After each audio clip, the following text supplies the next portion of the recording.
talauci bai yi ba. Kwarai kuwa. Allah ne ka raba mu da talauci. Amin amin. An ce wanda ya tuna bara bai ji daɗin bana ba, to ni sai na tuna sai dai ku ce ban ji daɗi ba. Lokacin da Tinubu bai hawo mulki ba hankalin kowa kwance. Kwarai kuwa. Amma tunda Tinubu ya hawo mulki hankalin kowa ya tashi. Kwarai kuwa. Abubuwa suna ta faruwa a Najeriya, gaba ɗaya komai ba daɗi. Me yake faruwa? Mr. Sai na faɗa wai me yake faruwa a Najeriya yanzu ne? An yi wa yarinya fyaɗe amma yau ba a faɗa. Shugabanni na zalunci tsoro ya hana faɗa. Yan kasuwa na tauya mudu amma ba a faɗa.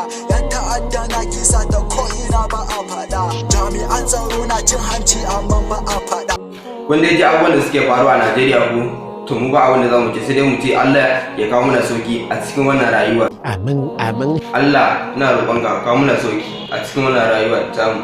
Ka sassauka mana duk abin da ya tsanani Allah ka muna maganin shi. Amin amin. Duk mai niyan cutar da al'umma Allah ka san shi ka fi mu sani shi Allah ka muna maganin shi. Amin amin. Na bar ku lafiya sai an jima.